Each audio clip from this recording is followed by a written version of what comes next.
Jon Anik and Kenny Florian podcast. Jon Anik and Kenny Florian. I love him. I can't get enough of him. Let's hear that Boston next. Big jab there from Duffy, and Frank Mir is hurt now. Down goes Duffy out cold. Frank Mir does it again. Rock'em sock'em robots here. Oh my goodness. Hyperbole. There are a couple of absolutely self-involved bullshit artists. Here are your hosts, Jon Anik and Kenny Florian. Headshot, bang. All right, we're live to tape today. Good to have everybody with us live on Monday. It's Wednesday, May 29, 2024. It's episode 489 of the Anik and Florian podcast. And Jason Anik at Boston Anik joining us in studio today. KenFlo just saw that you shaved your head for the first time, and it was a little bit off-putting for KenFlo. No, not off-putting. It's just trippy. I mean, there's two of you guys. I'm seeing double right now. It's insane. Like, I know you guys are very used to this by now, but this is crazy. Well, a couple weeks ago on the program, I believe I walked in with a haircut, and John thought I looked defeated. And I didn't even know I looked defeated but maybe I was. But, you know, TJ DeSantis, who's the original producer of this program, said to me, long or gone. And that's how it's always been for me. I shave it off and then I grow it back, but it's growing back. My wife doesn't want it coming back. My wife thinks John's shaved head looks better than me. What? You know, Correct. So it's growing back. Correct.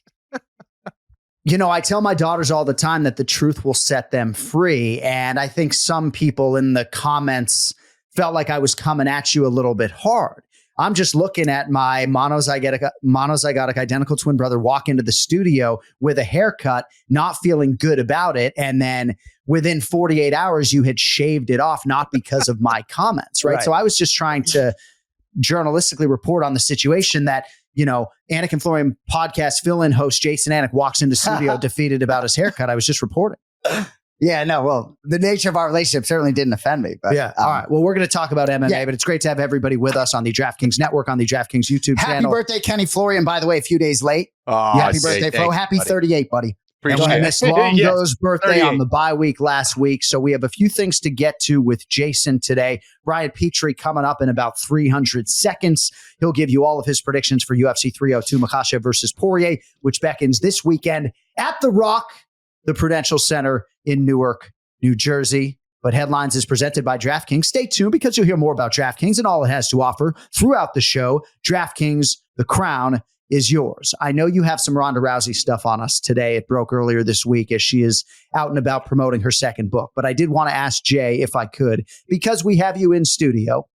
You and Bilal Muhammad launched your stupid fucking game show. Remember the show, 5 years ago? You launched it, right? Well, look at the camera. That's your camera.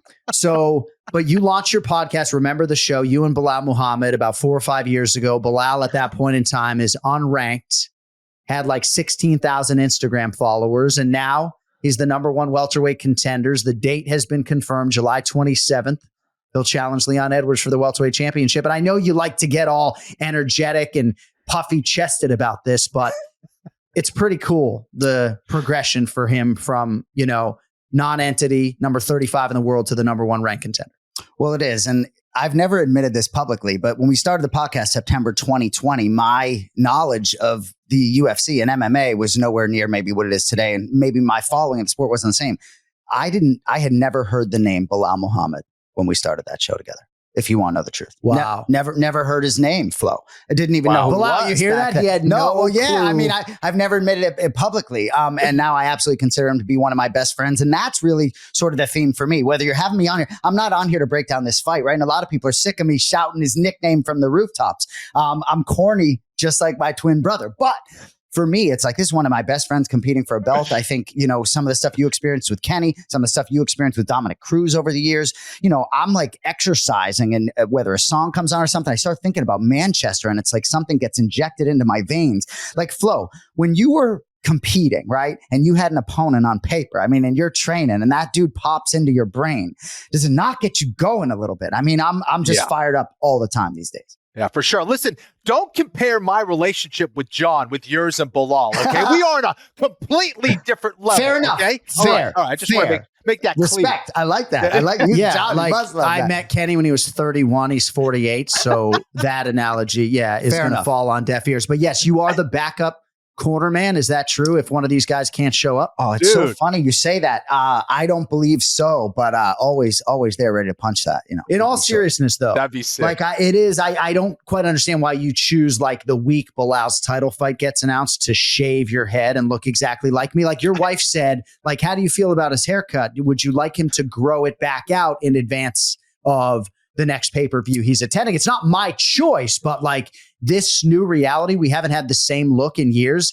is super fucking annoying. It is. Well, and like I definitely respect opinions of, like, my wife prefers me with hair.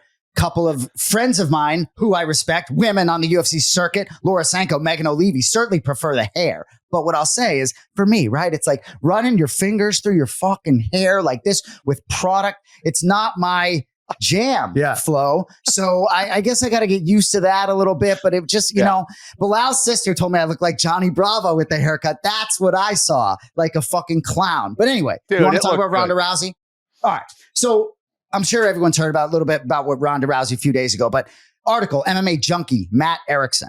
So Rousey told Jake. Is that your credit? Like, you don't even know how to properly credit. You want to credit it? Just credit the podcast that the comments were made on. Fair enough, but I read an article on MMA Junkie by my guy, Matt fucking Erickson. Rousey told Jake Humphrey and Damian Hughes of the High Performance Podcast, what she wrote about in her recent book. I'm going to quote, ask the MMA media. They're the ones saying it, that I was a fraud and I was hype and I was exposed and I was never anything and just lucky and all these things, and that I was ungracious or I was a loser or every other thing that I just assume at this point because I don't take the time to read it, Rousey said. Everything that could be said that was negative was said, and I feel really vilified by MMA media at this point and not really welcome back, which is why I haven't gone to UFC since. And this quote, which is I want you guys to chop up. I'm pretty sure if I walked into the arena, I'd be booed. That's how it feels. End quote. Booing Ronda Rousey. So Kenny, there's one other thing that Ronda Rousey said. I gave them everything I had and it wasn't enough. And I think that is part of the big issue for Ronda, right? Is that she devoted herself to the sport. She was the jumping off point for women even getting to the UFC. And then after a couple of successive losses, when a segment of the fan base wanted to see her rebuild against people like Amanda Nunes, she rode off into the sunset. And I think heretofore she'll forever be criticized in the eyes of some for that. Conor McGregor's legacy gets criticized as well in a similar respect. So, Kenny, what are your thoughts before I chime in on what Ronda Rousey has had to say here in the last 2 weeks or so? I mean, I'm not sure all of that is true, to be honest. I think that sometimes we as athletes, as performers, will hone in on the criticisms as opposed to, people cheering us on. And for many, many years, for I'd say 95% of her career, she was amazing. I mean, she was applauded. She was cheered for. She was the biggest name in the sport, certainly one of them, top 3, top 2. And I think that she might be exaggerating a little bit. I think that no matter what you've done in your field, there'll always be haters. There'll always be people that kind of doubt you. Do I think that if she walked into a UFC pay-per-view that she would be booed? I don't know. Like, is she going to be like noticed on that level? Like, are the lights going to be on her, the cameras and all that stuff? Is that the way she sees it? Like her walking in with the spotlight on her to her seat? Is that the way it's going to go down? I don't see that. But, did she lose some fans? Did people criticize her? Yeah, absolutely. That's a part of being a professional athlete. But I don't know. I think a lot of that is kind of skewed, if I'm being honest. As far as Ronda's perspective on it, I think it's a little bit skewed, maybe a lot of bit skewed. The loss to Amanda Nunes was so one-sided that I think some people began to wonder about her dominant prime and just how dominant it would have been in maybe a different era as the sport started to develop. But I think it stands to reason, and Cody Merrow, our producer, and I were talking about this a little bit off the air, that she's competitive and elite right now at 135 pounds if she goes back into the sport. I mean, styles make fights, right? But Raquel Pennington is the champion, and, I think there are matchups less favorable than that one for Ronda Rousey right now. The notion that she would be booed going to a UFC live event is silly to me. If we show Ronda Rousey on camera And I understand the fan base changes over every several years. Well, exactly. What, 9 years ago she fought Nunes? Like a lot. But if we show Ronda Rousey on camera at a UFC pay-per-view, I think it stands to reason, Kenny, she gets a standing ovation, the opposite of getting booed. 100%. Yeah. All right. Well, I thought it was interesting, and certainly she has come back to the forefront to promote her book. I have a great relationship with Travis Brown, love Browsy Acres. Hopefully we get Ronda maybe on the podcast at some point in time. But, so much of what has happened for women in MMA just doesn't happen without her. And accurate. Hopefully she will feel the love similar to how she felt at the Hall of Fame, because there's still plenty of it out there for Ronda Rousey. All right, Jay. Thanks. What do you want me to have you rank like your 5 best fucking cheeses right now? Or no, I think you can stick around. We're going to get to UFC 302 and we'll have you here for the whole show. But many of you know UFC 302 bringing the Octagon action back to Newark for the 10th time this weekend. And while I can't guarantee there will be 10 times the action, I can say this: you do not want to miss out on any of the action over at DraftKings Sportsbook, the official sports betting partner of UFC. How good is this fight card? Massive stakes in middleweight. Paulo Costa, Sean Strickland, and then the undisputed UFC lightweight title fight. Dustin Poirier challenging Islam Makhachev. And if you are new to DraftKings, listen up. New customers can get a no-sweat bet up to $1,500. You just make a minimum deposit of $5, and you will get a bonus bet back in the amount of your original bet if your first bet does not hit. So download the DraftKings Sportsbook app now and use code AFPOD. That's code AFPOD for new customers to get a no-sweat bet up to $1,500 if your first bet does not hit. Only on DraftKings, the crown is yours. Gambling problem? Call 1-800-GAMBLER, or in West Virginia, 1-800-GAMBLER.net. In New York, 877-8-HOPE-NY, or text HOPE-NY. In Connecticut, help is available for problem gambling. Call 888-789-7777 or visit ccpg.org. Please play responsibly. On behalf of Boot Hill Casino and Resort in Kansas, 21 plus, age varies by jurisdiction. Void in Ontario, 1 no-sweat bet per new customer. Issued as 1 bonus bet based upon amount of initial losing bet. Bonus bets expire 168 hours after issuance. See dkng.co/MMA for eligibility, wagering, and deposit restrictions, terms, and responsible gaming resources. That's a mouthful. I have you in studio. I should have you read the fucking commercial. Well, I was about to say it got better as it went along, but it was really choppy early on. I think you said bat instead of bet. At one point, I think you mispronounced Islam's surname, but I don't want to steal your thunder. We're getting that pronunciation of the week, right? Wow. Hopefully we don't lose the DraftKings sponsorship. Great to have the host of the MMA Takes Podcast, our chief MMA handicapper on the Anik and Florian podcast, at Brian Petrie MMA. Yes. He is Big Gun Brian Petrie. Yes. What's up, man? Listen, I heard that nickname yesterday because I fired off a tweet. Wait, hang on. I have the tweet. Okay. I have the tweet. It's in my script. PETA? I got it. Hide your eyes. All right. Is this the Rambo tweet? Yes. Okay. Yes. All right. Yes. So, this is show prep at its finest. Okay. Good. I love it. You guys are on the same page. So several days ago, this past weekend, Brian Petrie on X, at Brian Petrie MMA. Kids and wife were coming in from breakfast, and wife rushed into the house. Snake in the front yard. Mm-hmm. I hate snakes. I had to do something. I hit that bitch with a gardening hoe, cut it in half. It kept moving. Yeah. I grabbed it and ripped its head off. I seriously feel like Rambo. Yeah. End quote. Bro, let me tell you something. So my wife comes running in. I felt like a dog was loose. We don't have, I'm in the suburbs of Cincinnati. I'm in the city. We don't have snakes. Huge snake. I go out there, I glove up. I put my old UPS unloader gloves on. All I have is a gardening hoe. I don't have whatever. This thing's 6-7 feet long. So I hit it with the hoe and it starts going up my gutter spout, right? So I'm like, this thing's now chopped in half. So I grab it and I pull it out, and it's probably like 4 feet long. My daughter's at the front door screaming. My wife's screaming. This thing starts coming towards my head, right? So I grab my right hand and I just go like fucking rip it in half, right? Damn. Snake blood all over me. No. The most disgusting thing in the world. Took 3 showers. Still feel like it didn't take. The most traumatizing thing I've ever done. But Papa Bear's got to protect the kids. Yes. I felt like John Rambo. Big came out. And man, it was something. My wife threw me a couple winks throughout the day. She had a little bit more new respect for your boy. Yeah, dude. BP making a little snake blood smoothie after. I like it. Nice. I just remember when we had our pool emptied out to get it resurfaced, and a turtle, about a 50-pound turtle, ended up getting stuck in the bottom of my pool in a very little amount of water that looked to be toxic. And I had a newborn son at the time, and I'm like holding the baby, just hoping that my wife doesn't make me go into the pool to get the turtle. Long story short, I had to get the turtle. It was completely traumatic, but we got the turtle out of the fucking pool. You're a hero, bro.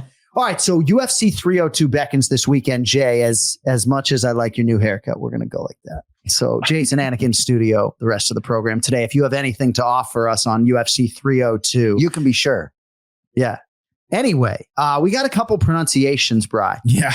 You have been absolutely crushing this segment, so much so that we might give it back to Cody and take it out of your hands. I don't know if you're listening to the files beforehand or what, but we don't need you to like absolutely kill it every week. Sure. So. I promise you I'm not listening to the files beforehand. I do. No, I know you're not. I know you're not. Tape study and so sometimes it seeps in. No, of course. Yeah. So Islam, our undisputed UFC lightweight champion, a lot of people call him by the wrong last name and they emphasize the wrong syllable. So it's not Makhachev. Do you know how to pronounce Islam's last name? I do not. I go Makhachev. I say Islam Makhachev. That's how I say it. All right. That's my guess. Yeah. He emphasizes the second syllable, but for the record, let's hear from the UFC lightweight champion. Islam Makhachev. Islam Makhachev. Makhachev. So we're emphasizing that second syllable. Yeah. Jay thinks that we all like, and I at one point he'll say this to my bosses, right? Like he's just I said, if I get bored, I'll fucking leave. We're going to talk about fucking pronunciations and fucking accents. He hates this. Like some of it is subjective. Right. I mean, Flo knows. Yeah. Right. Yeah. We got a Polish fighter, Brian Michal. Yeah, I'm gonna kill this. Yeah, Michal. Huge fight for him. Biggest fight of his career in a featured bout at middleweight against Kevin Holland. How do you pronounce this guy's name? Yeah, check this shit out. Michal Olashechek. That's pretty good. Sounded like Shake Shack. Confident. He kills one snake, and now he's just. I love it. My head's huge. My head's huge. All right, let's hear from Michal. Let's care. Michał Lord Oleksiejczuk. Michał Lord Oleksiejczuk. Just like it's spelled. Yep. Yeah, just like it's spelled. OLEKSIEJCZUK. That's simple, guys. Easy. Yeah.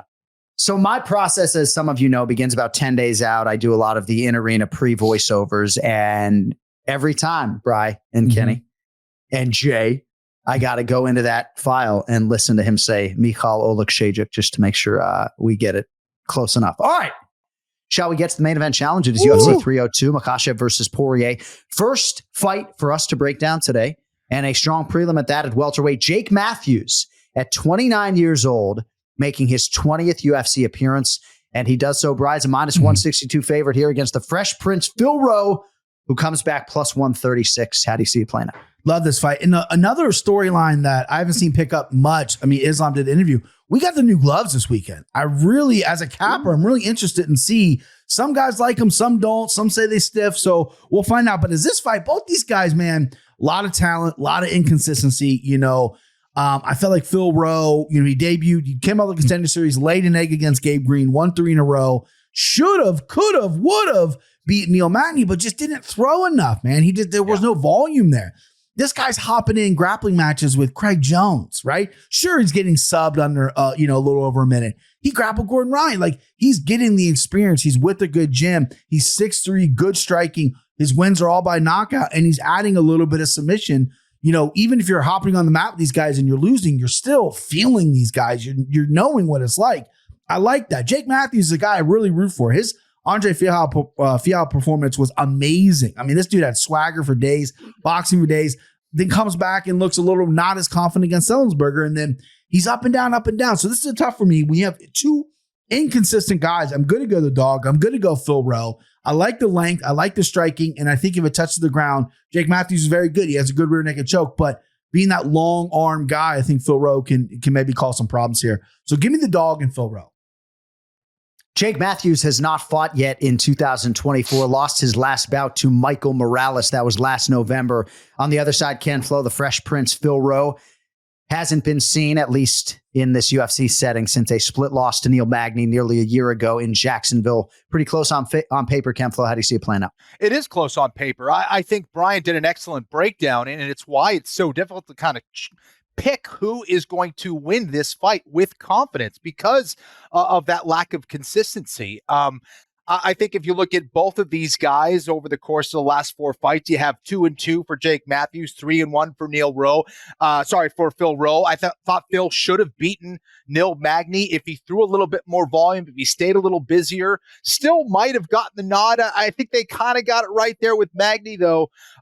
But Phil Rowe has a ton of potential, man. I think he just kind of needs to come into his own a little bit more, fight with that confidence, and stay focused throughout a fight. Sometimes he loses focus through a fight, and against a guy like Jake Matthews, that if he's on, you're going to be in trouble because Jake is going to move forward. He's going to back you up, and that's how you beat someone like Phil Rowe, especially if you're going against a taller, rangier fighter with a very educated jab. So that's how Jake Matthews has to win this fight. He's got to back Rowe up, bring the aggression, and bring the volume. That's where he can win this fight. I'm not sure he gets the finish, but he also needs to find a way to nullify that jab. Now, typically when I'm seeing fights like this, I always will lean towards the underdog. However, I'm going to go with Jake Matthews here, not with a whole lot of confidence, but I think Jake Matthews can get it done. I think he might be the better grappler. I think he'll mix in some takedowns there up against the cage. Not sure how successful he will be, but I think if he throws more volume, he should be able to get the win. But I'm just kind of waiting for Phil Rowe to kind of come out of his shell and unleash all of his weapons. I haven't seen that yet. That's why I'm a little hesitant. Yeah, nicely done by you fellas there. Rowe, that grappling match against Craig Jones under the Karate Combat banner back in February, but it's been a long time since we've seen him fight in MMA. All right, next prelim preview. Is it lightweight Grant Dawson? Minus 375, the favorite against Joe Solecki, plus 295. Homecoming for Solecki, born in Winona, New Jersey, lives and trains in North Carolina now. Grant Dawson, near 4-1 favorite. He's always a big favorite. Trying to distance himself from his first UFC loss, which of course came in that main event against Bobby King Green last October, Bri. What do you think about this one? Grant Dawson and Joe Solecki, a couple of pretty good grapplers going toe-to-toe. Yeah, I hate the line. Grant Dawson, great grappler, but he got put down with a jab. He stepped into a jab, got put down, got put out. It's early stoppage, whatever. Bobby Green got him. Experience. I don't like that. That's an ugly loss to me. He's taking some time off. He's getting back. He's a confident young man. You talk to him. He thinks he's the best in the world, which is what you need. Joe Solecki, if I'm him, I'm standing up. Like, Joe Solecki has never landed more than 60 strikes in a fight. This is the fight to do it. Grant Dawson defense on the feet is a liability, but that's not going to happen. This could be a pissing contest with who's better on the ground, who's the better grappler. And Solecki has a really good back take. So does Grant Dawson. I think Grant Dawson, though, positionally is better. I think he's stronger. I think he's a little bit bigger as well. I don't like the number. Not going to play this, but I am going to pick Grant Dawson. KenFlo, Joe Solecki, 5-2 in the UFC. He was knocked out by Drakkar Klose last December. Huge price on Dawson. What do you think, KenFlo? Yeah, listen, I think there is some value on Solecki just based on the fact that his last fight was in December 2023. I think a lot can happen as far as improvements from there. I think especially when you get a young fighter who's been working on his skills. However, I think Dawson should have the advantage here as the grappler in regards to his takedowns. I think that ultimately is probably going to be the difference. Not ultra high on Grant Dawson at this stage of the game. Certainly has a lot of potential, but this is one that should be a win for him. So I'm leaning towards Dawson just based on the perceived advantage in the grappling department. All right, featured prelim matchup features another guy trying to bounce back from a fairly recent loss. Middleweight division, Roman Kopylov, minus 118, taking on Cesar Almeida, who is minus 102. So Kopylov had that submission loss to Anthony Fluffy Hernandez back in February at UFC 298. Now he draws the accomplished Brazilian kickboxer Cesar Almeida. Brian Almeida gets the red corner despite the fact that this is just his second UFC appearance. Pretty telling promotionally as to how they might think about him. Your thoughts on Kopylov and Almeida here at UFC 302? Yeah, they're treating Almeida like Alex Pereira a little bit because he's got a win over him in kickboxing. He's also got 2 losses against Pereira in kickboxing. So let's It's not an Izzy Pereira situation here. Very good on the feet. I was very impressed with him against Dylan Booker because Booker wanted to wrestle the whole time. And Almeida might not be the best on the ground, but he's really simple and he's clearly strong as shit because he got up pretty well, wore out Booker, and then took the fight over. Roman Kopylov, Chase Hooper's doing some big things. We got a Russian Chase Hooper here who looks fantastic on the feet when he fights guys that are standing up. Grappling's an issue. Anthony Fluff Hernandez, that first round, Anthony was taking some shots, taking some big body kicks, which Hernandez has been put down before. Kopylov was giving him everything that first round, and then Hernandez took over with his grappling, which, Hernandez is one of the best at 85. Man, this is tough. I'm picking Petrie. Everyone knows that. The only people that call me that is me trying to get that started. And with that being said, I'm high on Kopylov. I have been for a while. I do think he can mix things up better than Almeida. I think Almeida is a good kickboxer, but in MMA, he's only got 5 fights, and the tempo and the timing is a little different with striking. I do think he's legit. He's never been knocked out in kickboxing. He's never lost in MMA, so clearly the guy's durable. Took left hands of Pereira, did not lose. But I like Kopylov here. I think he's going to squeak out a decision, and I think he can mix in his wrestling if he wants to. I think he's a little bit head and shoulders above Almeida in that department, but it's going to be close, man. I love these pick'em spots. I love putting a lot of money on even money, almost even money, I should say, but give me Kopylov. Yeah.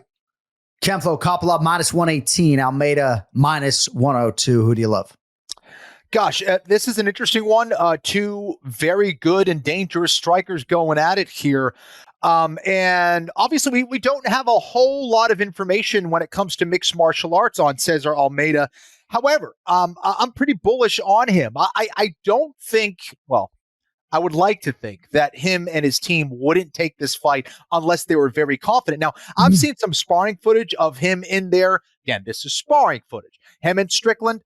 Almeida's a problem. I'm telling you that right now. It was only in 2023 where he was named the second best middleweight kickboxer in the world. A former world champion. He does have a win over Alex Pereira, like Brian Petrie said. That was way back in 2013. But this is a guy with 57 kickboxing fights. That's a hell of a lot of experience to bring into the mixed martial arts cage.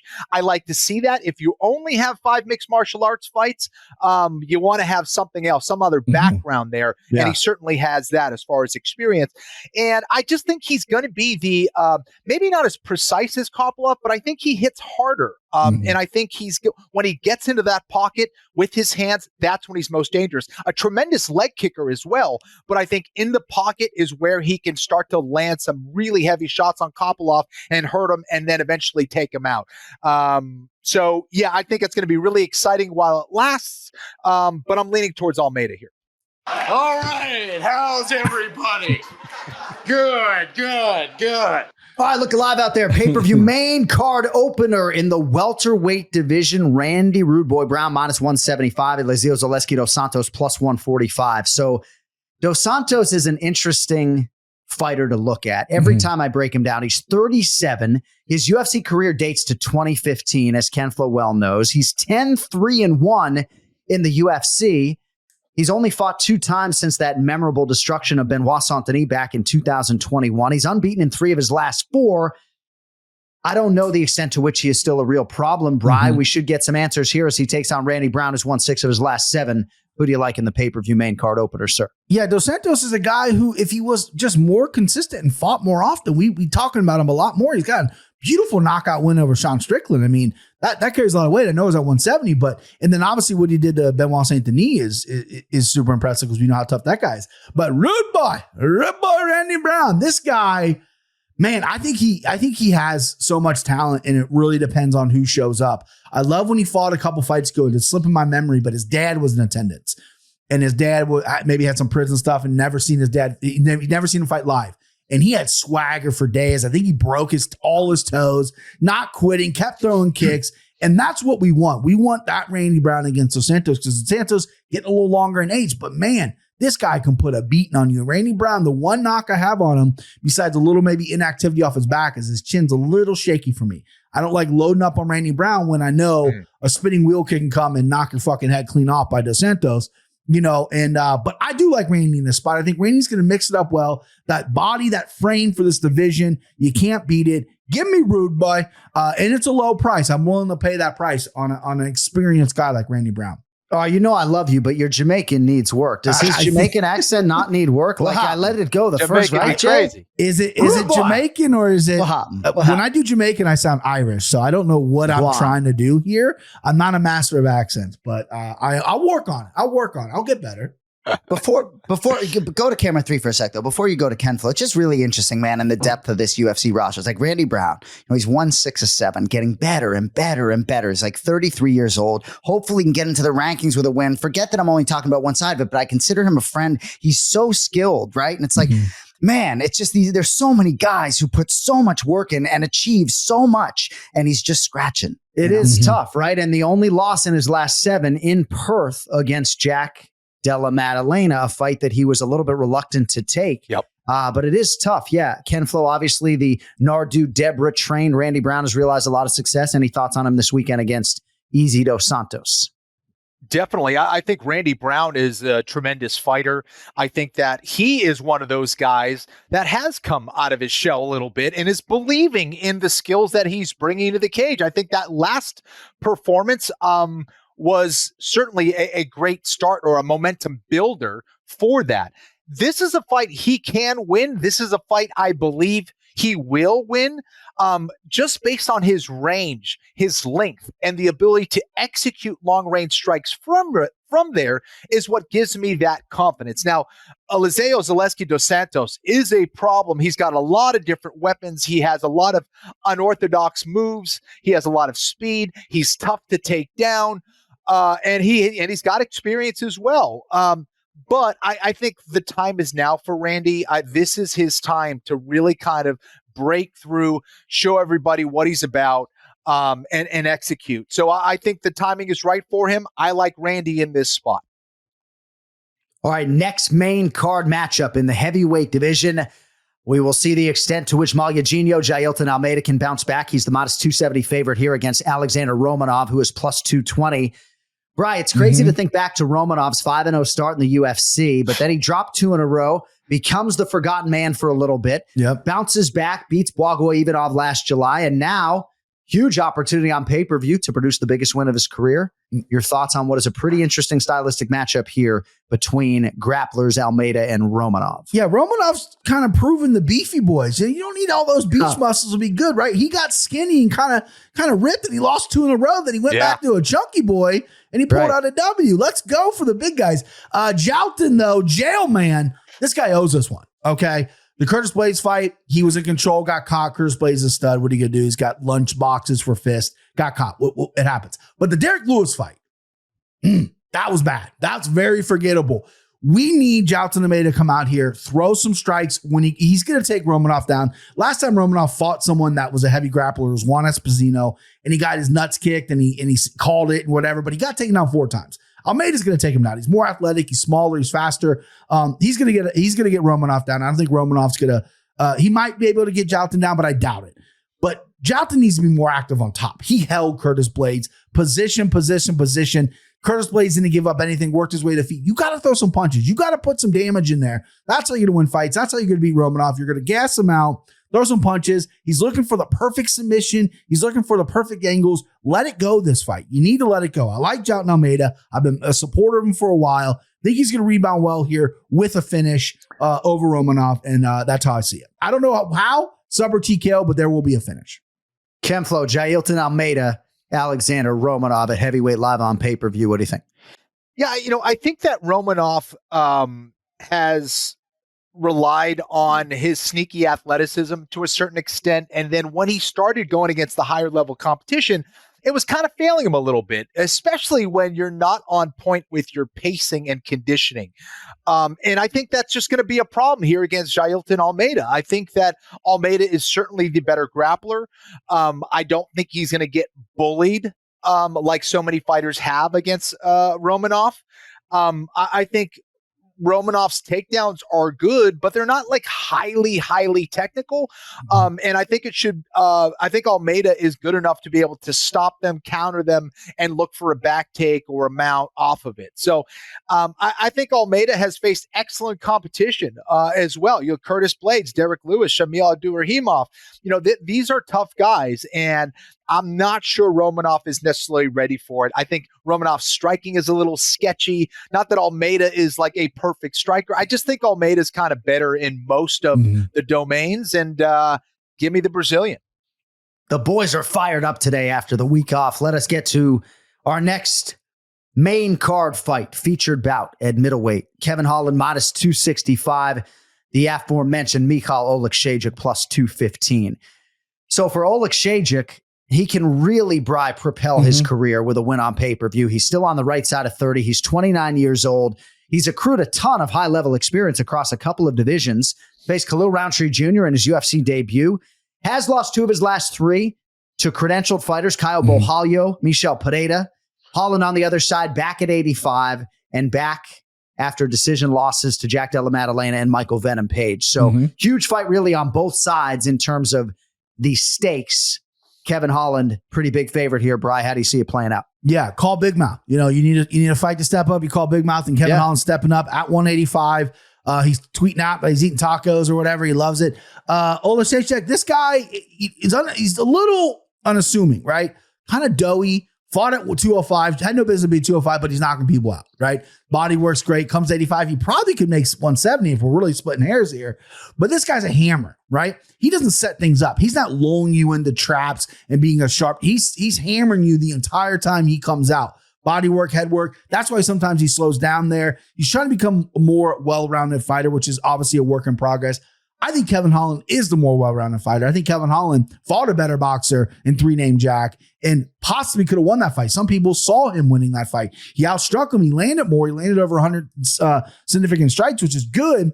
And I see that being here. Round 1's going to tell a lot. If Oleksiejczuk somehow can get Kevin Holland out of there, which is almost impossible on the feet, you got to submit him, which I don't see happening. Kevin Holland's going to take over the fight. Long-range weapon, straight punches, great. He counters really well. And he's got a really nasty dark choke, excuse me. He's got 2 wins in the UFC. He's also got a rear naked choke win, which is kind of Oleksiejczuk's problem here. I like Kevin Holland big in this spot. I like him by sub. That's, if you're asking me my mortal lock, this won't be on my best bets or my bets at the end of the show. But this will be my mortal lock. This fight is not going to the cards. No way, no how. Give me Kevin Holland.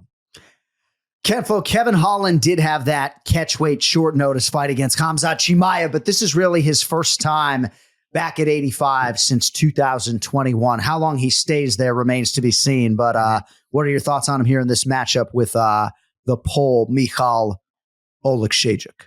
Well, I do think that he has to be careful with the punching power of Oleksiejczuk. No question about it. I think that in the pocket, that's where he needs to be careful, but I don't see Holland really trading too much in there, generally speaking. I think he's more of a counter guy from the outside. He uses that length. He uses that reach. He will still have that at 185 pounds against the Polish fighter.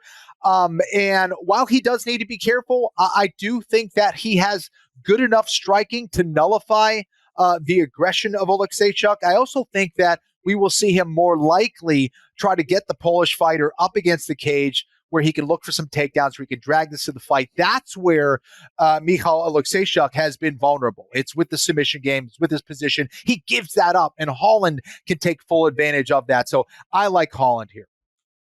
All right, co-main event. The number 1 ranked middleweight contender, Sean Strickland, minus 238, taking on Paulo Costa, who is plus 195. So Paulo Costa has not fought more than once in a calendar year since his debut year 2017, in which he fought 3 times in the UFC. This will already be his second start of 2024, and it's happening on June 1st. That's an encouraging sign. As far as the matchup, it comes against the recent, now former champion Strickland. 5 rounds if needed to decide it. I give Sean a lot of credit for stepping up here. Probably could have waited and maybe gotten a championship opportunity. Let us start with KenFlo here. Yeah. Co-main event. Sean Strickland, the favorite, or Paulo Costa, the dog? I think that Sean Strickland is one of the more consistent performers in the sport. As far as guys that are fighting at a high level, Sean Strickland, you kind of know what you're going to get. What do you get? You get a guy who's going to throw a lot of volume. You get a guy who's going to be pretty defensively sound. You get a guy who's going to try to back you up. You get a guy who's going to be durable, who is, I think, underrated as far as his grappling skills go. So I don't really see Paulo Costa winning that aspect of the fight necessarily, maybe defensively with his takedowns, Paulo Costa, but I don't know. I think Sean Strickland is going to be able to back Costa up and take advantage of what I think is a lack of volume from Costa sometimes. And sometimes I see Costa lose focus during a fight. I mean, we all know about his supposed error of drinking wine before the fight. Maybe was using that to cut weight. Like, that's just a stupid decision. And sometimes I see those silly decisions during a fight where he thinks he's maybe up and around and kind of takes his foot off the gas. And it's like, dude, I don't know. I don't know if that's a result of him not being as active lately. But when Paulo Costa is throwing volume at you and when he's backing you up, he is a damn problem and can be for someone even like Sean Strickland. That's what he needs to do. And if you're looking at Strickland's last fight against Dricus du Plessis, there's a lot of lessons to be learned there. Dricus du Plessis was doing a lot just by backing him up and throwing enough volume. Paulo Costa needs to do the same. Can I rely on someone like Paulo Costa to make consistently good decisions throughout the course of 25 minutes? I can't. I'm going to go with the more proven commodity, which is Sean Strickland's durability, his conditioning, his toughness, and his experience. That was a very close fight against Dricus du Plessis. I thought Dricus won narrowly, but Strickland has a case there as well for winning that fight. So I don't see Paulo Costa really disrupting the momentum for Strickland at this stage of the game. I like Strickland. If he keeps his emotions in check, he wins. Nicely done, KenFlo. And yeah, if you're Paulo Costa, you got to go for it. Unanimous decision loss to Robert Whittaker back in February. Yeah. You agree? 100%. Right. He could have won that fight. He could have won. He could have beaten Whittaker. Yeah. So Sean Strickland, Paulo Costa, both men, Bry, 33 years of age, born 54 days apart in 1991. Strickland's already been the man. Costa trying to get there. Your thoughts on the co-main event here at UFC 302? This is the fight that's giving me most problems because I've never picked Paulo Costa except the last when he retired old big rig Johnny Hendricks. I mean, that was a layup, right? No offense to Johnny Hendricks, but that was Johnny Hendricks' last UFC fight. Well, Paulo Costa's like tricked us, right? He has real no top wins. Yoel Romero's not longer on the promotion. Luke Rockhold no longer on the promotion. Both older guys, but yet he's always present. He's always talked about. He's got the secret juice. He's got the muscles. He's got the looks. He's funny. His broken English is hilarious. The guy's marketable, but he doesn't have the wins. He's performed well. The Marvin Vettori fight is only a 5-round fight. He landed 163 strikes. He was just falling behind. Sean Strickland wakes up and lands 163 strikes, right? This dude is on another level with his volume. Not the biggest power puncher. His timing's very good. His accuracy's good. That's what put Izzy down, was the accuracy in that right hand. He doesn't have the biggest power in the world. He's got that unique Philly shell shoulder roll defense that works for him. But when you catch him in transition, when you catch him countering, the chin's there. And I'm not a Paulo Costa fan inside the ring as of yet. I think he has loads of talent, but I want to see a win. And I just think he can beat Sean Strickland. I think when they box up and they're good at box, I think Paulo has some power that can shock Sean Strickland and maybe catch him. You look at Sean Strickland's fight with Jared Cannonier. A lot of people had Strickland winning that fight. But Strickland was paused by the power of Cannonier, who was very similar to power to Costa. Costa, though, can win this fight if he throws volume. Throw some leg kicks, mix some things up, doesn't get backed up. You got to back up Sean Strickland. And this is just a personal rule of mine. It's science. I have no stats to back this up, but I don't take a champion coming off a loss that's not a rematch against someone else. I feel like they always lose. I feel like they've reached the title. They won what they want. They dropped it. Now they're trying to work their way back. Special athletes can do that. And Sean Strickland this weekend is going to prove if he's a special athlete or not, because Paulo Costa stylistically can give him fits. I'm going underdog here. I'm going Paulo Costa. I'm going with the secret juice. I don't know why. Plus 195 is gorgeous. Let's go. Really well done, fellas. And we'll see if you actually put your money where your mouth is later when it comes time to actually place your bets. But now, Bri, we'll go right back to you on the main event. UFC 302, undisputed UFC lightweight championship. The great Islam Makhachev now minus 625. Dustin Poirier is plus 455. Makhachev going for a third successive title defense here on a 14th straight UFC win overall. Poirier, 11 months ago, knocked out by Justin Gaethje, responded with that huge win against Benoit Saint-Denis at UFC 299, and now the calendar has aligned. Second and likely final shot at undisputed gold for BP. Who do you like in the main event at UFC 302? I love this fight. I love Dustin's getting one more shot. I think Dustin Poirier, if he sticks with the sport, even if he retires and doesn't fight anymore, he needs to give seminars to young fighters of how to navigate their career, because this guy has taken losses, has taken ugly losses, some bumps. And he's always came back with resolve and just confidence. And obviously you do that work in the gym and with the right people around you. I love Dustin Poirier, pays the cost to be the boss. One of the best walkout songs. I mean, I saw it live and I downloaded that song immediately. I didn't really know much about James Brown. Immediately have it on my phone now. I love DP, right? We kind of seen this fight before with the Khabib, right? Khabib is very similar to Islam. Obviously, I think Islam is better in areas than Khabib was, but we've seen it a little bit. I think they're going to take a lot from that fight. In that fight, I remember Dustin Poirier kept trying to hit this switch off the cage to Khabib. You're not going to do that. You got to hand fight. You got to work your way off. And I think he's going to learn that. But Islam is so honest and real with his assessments of everything. And he's sending out videos of him doing the guillotine. He's good everywhere. The last time he fought Volkanovski, that head kick was set up so beautifully.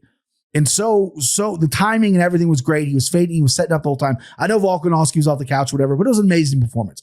Islam can do everything. I see a lot of these Russian guys kind of hyping up his stand-up. He can beat Dustin in the boxing. He can beat maybe, but let's not do that. What are we doing? Dustin Poirier, one of the best counterboxers in all MMA, has true power. But I see this being a lot like the Khabib fight. It's going to be a lot of grappling heavy in the beginning, and then Dustin is going to come out in some of these transitions, look good, land some strikes, but eventually succumb to the pressure of Islam Makhachev. I'm picking Islam Makhachev. However, for my value boys out there, I think Justin Gaethje is going to jump a gilly for sure. Justin Gaethje by submission, 22-1. But a couple. Gaethje is 22-1. He's not even fighting.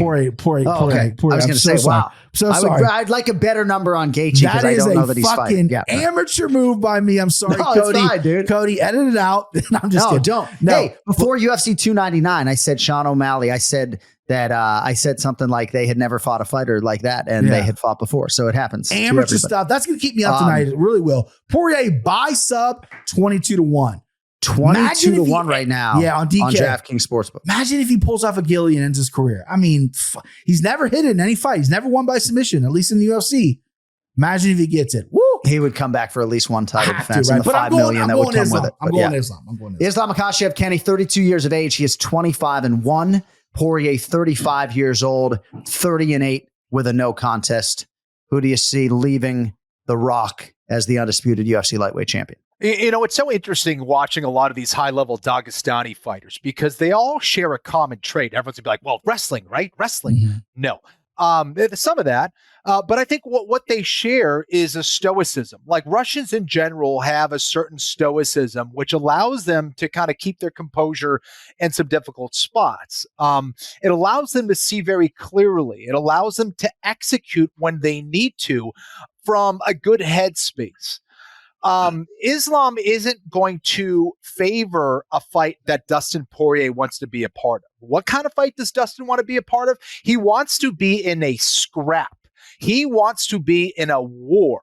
He is an Arturo Gatti type of fighter and probably has that same kind of aura around him. That's what makes Dustin so special. Now, is that conducive for a champion to have that? I think they want certain qualities like that.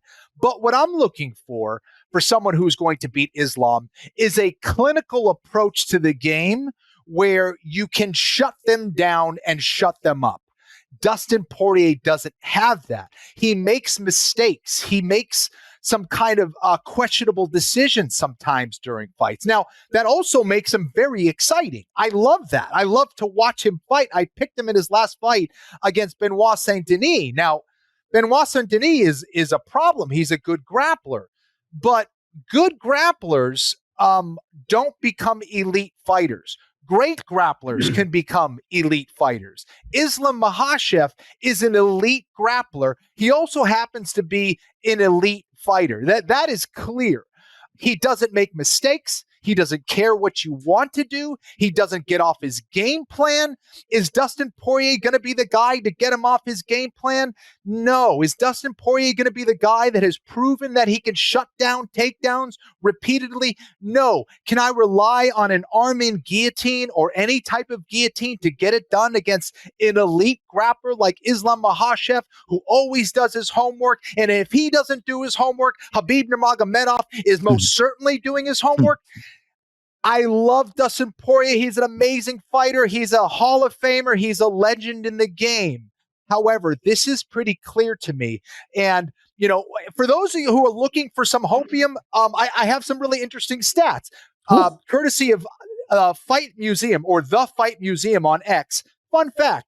Dustin Poirier is undefeated in the month of June. He's 6-0. That's cool. Okay, great. How about another one from the Fight Museum? Another fun fact, every champion that has shared a card with Paulo Costa ended up losing their belt on that card. Aldo, Bisping, Joanna, Stipe, DC, Usman, and Volk.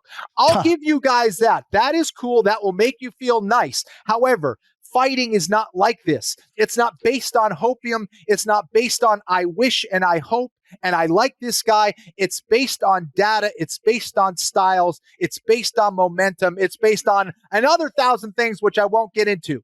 Islam Makhachev is the man right now until proven otherwise. I just don't see that changing for a very, very long time. Give me Islam Makhachev.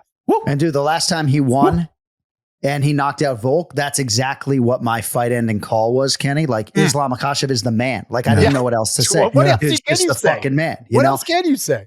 Intangibly, and we'll bring Boston Anik back into the conversation here as we get ready for Place Your Bets. I do like that this fight is happening in New Jersey. I like the quick turn for Poirier, right? It's happening in his time zone. There are things I think that are working to Dustin's favor. I think one of them just is not the opponent, Islam Makhachev. What do you got? No, I mean, and it's still a fist fight. You know what I mean? It's still a close of cage. And I just think Dustin's going to ride off into the sunset. I think something's going to happen. A special human. It's going to be a special end. Wow. All right, time now for Place Your Bets, brought to you by JonAnik.com, where you can get all of your One More Sleep and Anik and Florian podcast merchandise for 20% off with promo code UFC302. All right, so let us update the standings after UFC Fight Night Barboza versus Murphy. Big night for KenFlo, big week overall. 577.32 on the positive. You had 500 straight on Chaos Williams, 300 straight on Lerone Murphy. You also hit on the under 1.5 rounds prop in the Yanez Salvador fight. You did give 100 back on that flyer you took on that big underdog Vinicius Salvador, but a big week, nearly $600 your year to date, plus 1138.28. Petrie, minus $12.96 on the week. So you're still plus 580.97. You did have a $500 whack on Adrian Yanez, $200 straight on Angela Hill at minus 135. You did lose a couple of underdog flyers, though, Carlston Harris and Edson Barboza. All right, $1,000 for you boys to spend at UFC 302. And we will start with Big Gun Brian Petrie. How are you spending your dollars in Newark, New Jersey? All right, John, I got a lot here. We're spreading it out, right? I need to chase KenFlo here. I kind of predicted we were going to be opposite in some fights, and that's how I got to get them. $400 on Roman Kopylov at minus 119 price. I think we got him 118. Roman Kopylov, and they give me 200 on Phil Rowe plus 136. Yeah, Fresh Prince. Let's go. Let's go. Are you and Phil Rowe dating, or you just like him? You love all these fighters, man. So a couple of them I like, and you know what I mean? Like Nick's hair. I mean, come on, keep it moving. We got to roll. Sorry, I just didn't know if you guys were dating. I didn't know if it was official. You still have $400 to spend, Big Gun. What are you doing? We're going $100 on Paulo Costa plus 195. Okay. And John, it's summer, bub. Okay, we're gonna jump in the prop pool a little bit here. Give me Randy. Not gonna pronounce his name so I get it right. Randy Brown by decision plus 175 on DK. $100. Give me Jalton Almeida by finish. Any kind of finish, minus 110 for another $100. And then we're going to end the night because MMA is so fucking poetic. Last two times Dustin Poirier fought for a title, he got submitted in the third round. So give me Islam by sub, round 3, plus $900, plus 900 $100. Nicely done. So Petrie's got 400 on Roman Topolov, 200 on Phil Rowe, 100 on Paulo Costa, a couple of underdog plays there, 100 on Randy Brown by decision at plus 175. You also have Almeida to get a finish, and then Islam Makhachev by round 3 submission at plus 900. KenFlo, $1,000 with which to work. What are you doing? Oh, man. Very interesting. John, I will say this. You should be extra nice to your twin brother right now. He looks exactly like you. He could ruin your whole career with like one move. He could just go to the supermarket, rob the place, walk out. That was Jon Anik. Like, you're screwed. You're in trouble. You better be nice. His haters should reach out to me. I could fucking ruin it. I tell him all the time. and it's all public. It's not any secrets. Exactly. He ruins himself every week. Go ahead. All right, Here we go. Randy Brown. Go with Randy Brown. Give me 200. I'm sprinkling some bets here. Nice. Cesar Almeida. Give me 150. All right. Kevin Holland. Give me 400 on Kevin Holland. And this is where it could pay off for me. Give me Jailton Almeida, Sean Strickland, and Islam Makhachev in a parlay for $250. Nice. All right. So KenFlo. $150 on Cesar Almeida, $200 on Randy Brown, $400 on Kevin Holland, and then 3-leg parlay, Jailton Almeida, Sean Strickland, and Islam Makhachev. Yes, sir. All right, we got to get on out of here. Thank you to Jason Anik for joining us in studio, the great big gun Brian Petrie, KenFlo, of course. Our executive producer is Cody Merrill. We are back with you next week. We'll recap the piss out of UFC 302. We will also get you ready for, I think it's Jared Cannonier and Nassourdini Mavov, the men on the marquee in Louisville, Kentucky, coming up on June 8th. We got a huge month here for the UFC. Thank you all for indulging us for both episodes this week, and we will talk to you at some point after UFC 302. With that, for this entire group and our great executive producer, Cody Merrill, Jon Anik signing off for now. Have a great day and a better evening. Yo, fucking.